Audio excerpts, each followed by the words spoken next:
start.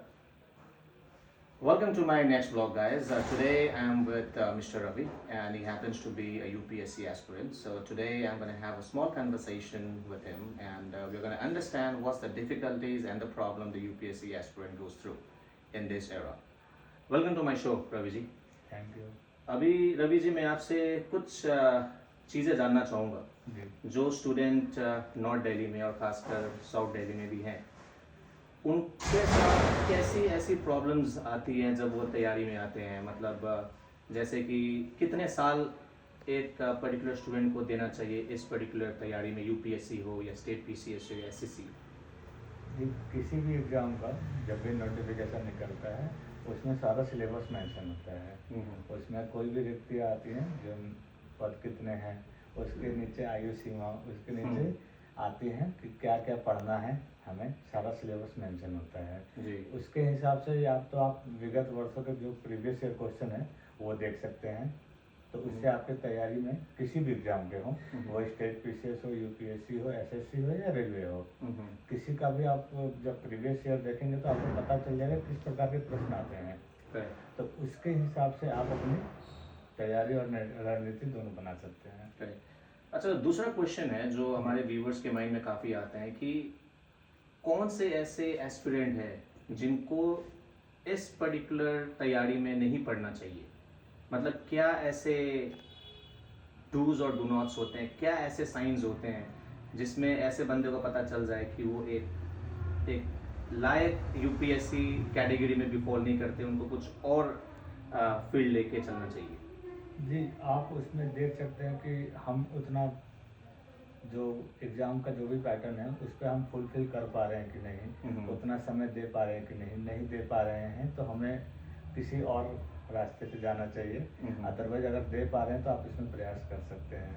अच्छा, कितने साल तैयारी करने के बाद अगर पॉजिटिव रिजल्ट नहीं आता तब क्या कुछ ऐसा बाउंड्री है या कोई ऐसा लाइन है जहाँ पे बंदे को स्टॉप करना चाहिए कि भाई अब मेरा हो गया, मुझे लगता है मुझे मैं इस फील्ड के लिए बनाई नहीं है, या 14 साल 10 साल तक लगे रहे?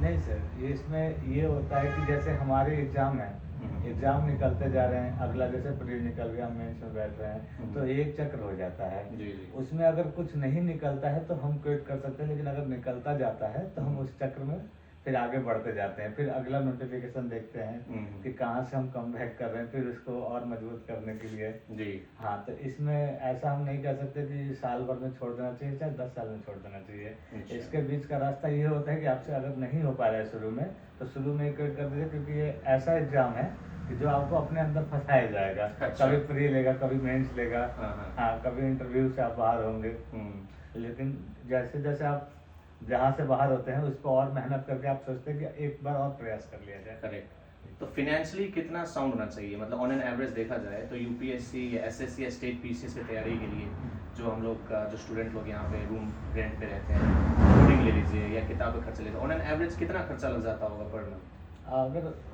अगर देखा जाए कि एवरेज दिल्ली में खर्चे तो काफ़ी हैं, क्योंकि मेट्रो सिटी में आप रह रहे हैं। अगर आप इसको अफोर्ड नहीं कर सकते तो आप अपने गांव में भी जहाँ पे एक कमरा ले सकते हैं, गांव में, गांव के या फिर जो आपके जो नियरेस्ट शहर हो, जहाँ छोटा शहर हो, अगर गांव में डिस्ट्रक्शन हो, चाहे परिवार में डिस्ट्रक्शन हो, तो उसमें छोटे शहर में भी जा सकते हैं। अगर आपको कोचिंग लेना हो तो आपके लिए दिल्ली बेहतर है जी। अगर आजकल के तो ऑनलाइन माध्यम हर जगह उपलब्ध है, इंटरनेट, 5G नेट भी फ्री दे रहे हैं। करेक्ट। हाँ, एक रिचार्ज पे। हाँ, तो इसके माध्यम से आप आगे बढ़ सकते हैं। तो ये फैमिली और सोसाइटी का कितना प्रेशर होता है सर, कि जैसे कि आपने प्री निकाल लिया और मेंस भी निकाल लिया और लक अगर साथ में नहीं है तो आपका इंटरव्यू के बाद आपका जो कट ऑफ मार्क्स होना चाहिए वो नहीं निकला, तो इसमें पेरेंट्स और सोसाइटी का कितना प्रेशर रहता है और उस टाइम में क्या मोटिवेशन होता है आप लोग के अंदर कि आप लोग फिर से दूसरे अटेम्प्ट या तीसरे अटेम्प्ट के लिए जाते हो? जी, परिवार का सबसे बड़ा कि आपके जितना भी सपोर्ट रहता है वो फैमिली से ही होता है। जितना भी आप आगे बढ़ रहे हैं उसमें आपके फैमिली, माता पिता, भाई बहन, सबका सपोर्ट रहता है, किसी पर्टिकुलर एक व्यक्ति का नहीं होता। और रही बात की गांव समाज का, तो वो कभी आपको ताना भी देंगे, कभी सपोर्ट भी करेंगे। हाँ, कि नहीं निकला तो आपकी असफलता है सब देखेंगे, प्रयास कोई नहीं देखेगा।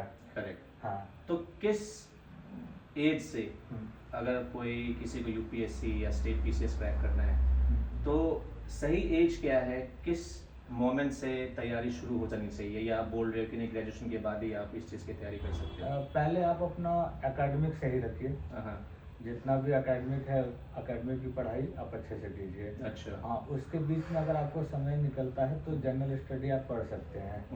तो आप ये बोल रहे हैं कि पहले आप एकेडमिक्स क्लियर कीजिए, आप दो नाव पे पाँव मत लिखिए कि आप ये भी प्रिपरेशन कर रहे हैं, ग्रेजुएशन भी निकलवा रहे हैं। कर सकते हैं आप, मतलब समय मिलता है समय आपको। मिलता है, हाँ, हाँ। लेकिन ऐसा ना हो कि इस तैयारी के चक्कर में आप अपना एकेडमिक खराब कर लें।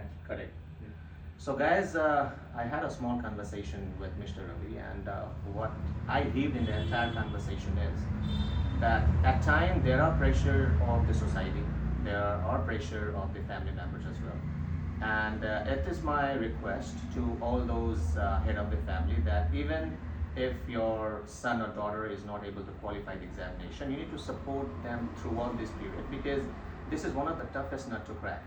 And for those people who are willing to go for a UPSC right after the graduation, and if they think that they can go ahead and do the preparation after class 10 or 11, I think that's a strict no. First you complete your academics, that's what he was trying to tell you, because you could not sail on two boats, guys. One thing at a time, and that is gonna be it. And I wish you all the best for getting your exam cleared. May God bless you with the preparation. This was Hamid, and I'm going to catch you in my next vlog. Thank you very much.